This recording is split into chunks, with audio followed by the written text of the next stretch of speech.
Yes, this video idea did come from the movie Idol video that he just put out about did The Walking Dead, The Ones Who Live, get ruined by the finale?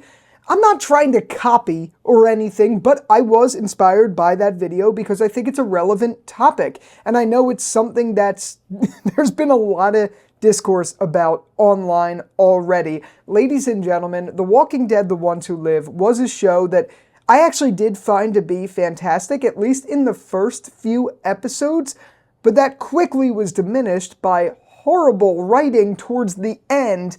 And it really does beg the question, did the finale episode, the season series, whatever you call it, finale episode, ruin the actual show? It's an interesting topic, and I gotta preface this video, I just gotta come out the gates and say, I don't think so. I genuinely, wholeheartedly think the first few episodes of The Walking Dead, The Ones Who Live, were some of the best episodes of the show. It's not those episodes that got ruined. You know what I mean? Like, every time I go to watch episode 1, 2, and 3, and even 4, I'm not going to think, this sucks. Like, that's just not the reality of it. Those episodes were masterfully done, all of them. The first one was literally one of the best episodes of The Walking Dead ever. Episode 2 was an immediate follow-up that was also a really strong and solid episode. Episode 3 didn't have as much of those triumphant things that episodes 1 and 2 did, but it still naturally was a masterpiece of an episode. Finally, we got, a nice story with the CRM as well as Rick and Michonne in one place. So that wasn't the problem. And then even the bottle episode of episode 4, written by Denai Guerrera, that was not really a problem either. It's just, again, and I said this in my series review, if you haven't seen it, I'm going to link it up here, but in that video, I discussed the fact that if you're going to have a 6-episode run, you can't waste a second. You can't waste 1 second of that time. And I could still say that episodes 1 through 4, in a nutshell, were very strong, but because of the pacing of episode 4, it immediately killed anything that you could have got. If this really was meant to be a 6-run series to wrap up Rick and Michonne, they did it. I think they should have just came up with a different story, because at that point, why would you introduce CRM as this huge threat to kill them in a way that made the Whisperers, that made the Saviors look way more of a threat than these people? And these are an army of thousands, as Rick said. Beale said it was an army of 2,500 people at least who have gotten the echelon briefing. So if you put those things together, this is an army that should be literally unstoppable. And sure, I guess in the finale you could argue luck was on their side and they figured out a plan quickly, but still, it really is disappointing. And it's not so much disappointing. Like, this is why I don't think the show was, ruined or anything like that.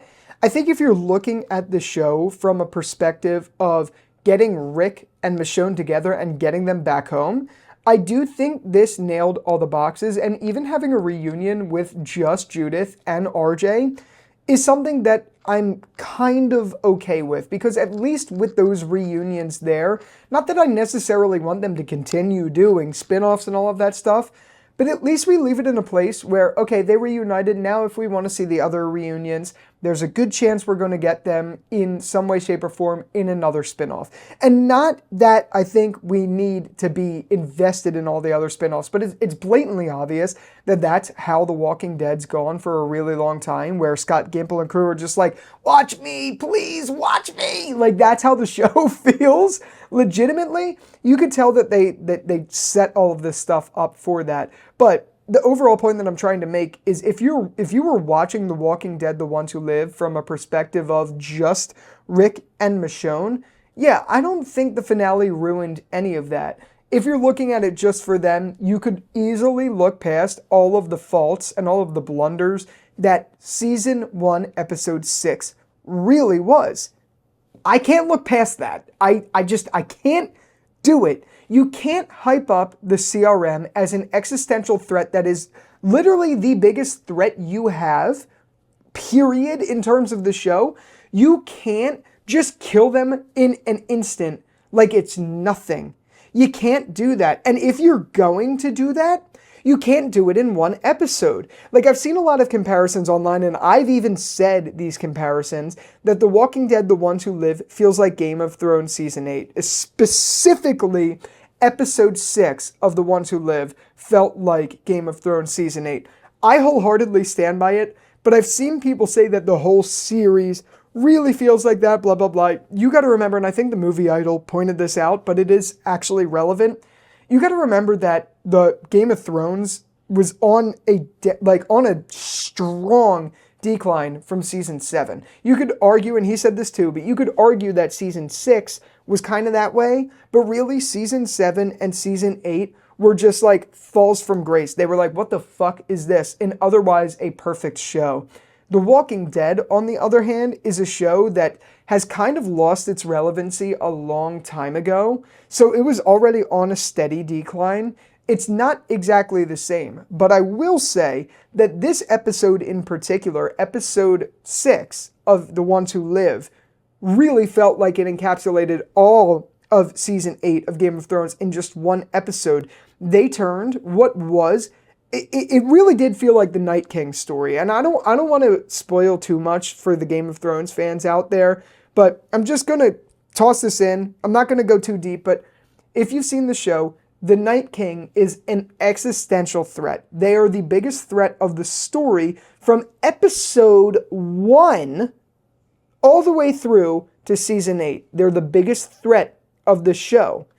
Similarly, in The Walking Dead, ever since, I don't remember what season, but they've been sprinkling breadcrumbs of the, what's it called, the CRM? They've been sprinkling breadcrumbs of them for years, even into the main show. So in a similar way, there was an existential threat with them. There was an existential threat with the Night King and all of that crew.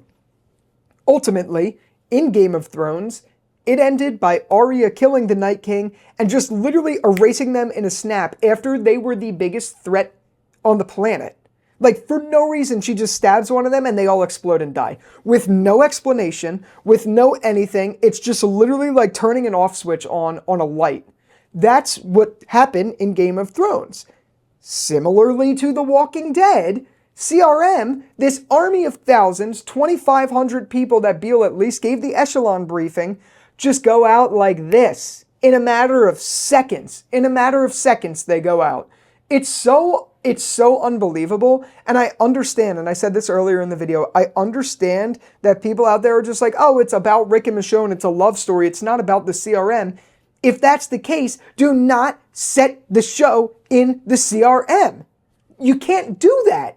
It makes absolutely no sense if you're going to say that it's just about Rick and Michonne when they set an existential threat as the main storyline of it.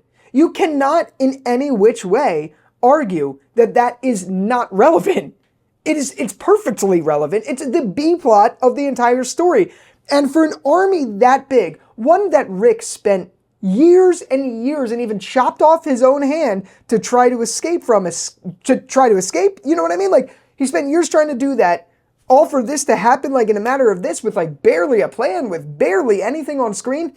It's absurd. And I understand at its core, like I really do, that these shows and these productions are tough because you have a lot of money involved, you have a lot of contracts involved, you have a lot of production problems involved.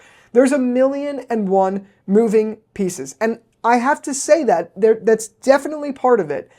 That being said though, if you're anticipating a show like this and marketing the hell out of a show like this, all for it to be wrapped up like this, like everything except for Rick and Michonne is an afterthought, you have failed the show. Does that necessarily mean that The Walking Dead, The Ones Who Live, is ruined? Kind of, but not exactly, because nothing can take back my enjoyment of the first 4 episodes of the show, point blank period. Nothing will do that. Nothing will change how much I loved those episodes. So it's not necessarily like the entire show was ruined, but the finale of it really, really fucked up what was otherwise really strong momentum, and it really fucked up what could be in the future of The Walking Dead. Because now your biggest existential threat is ruined. Rick reunited back at home. what more is there to tell? And I know for a lot of people, this is the natural, I'm done watching the show point. Like, this was the big finale they were waiting for, and I could see that. I completely understand it in a lot of ways for me too. I'm still going to watch Daryl Dixon and Dead City, and I will be talking about them on this channel and stuff like that, but I can naturally see how that's your conclusion.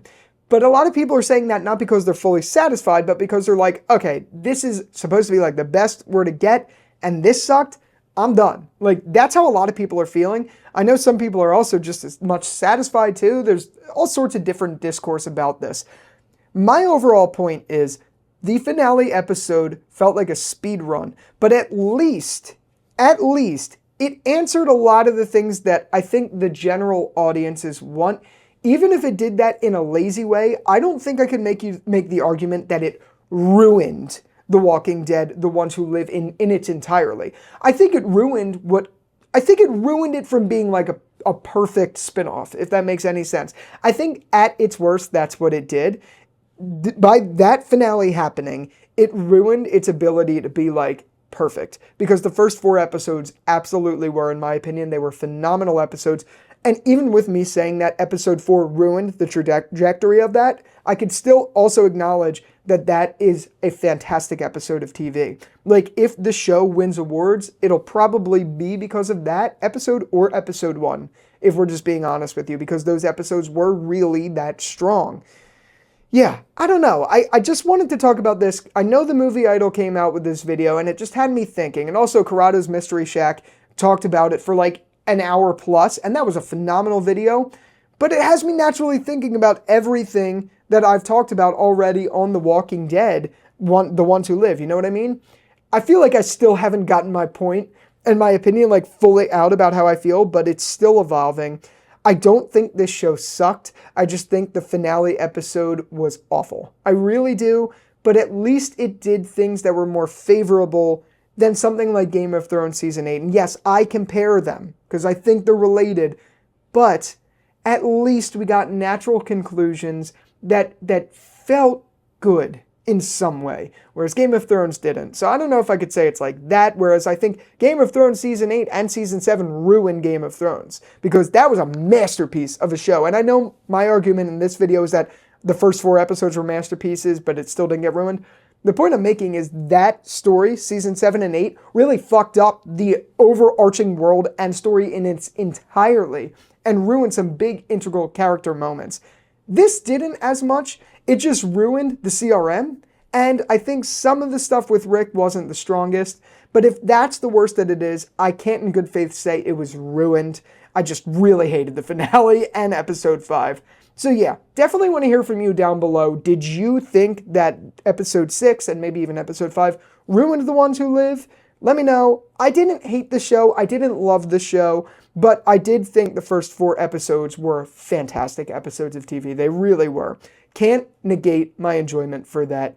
I want to hear from you, so let's bring it down there.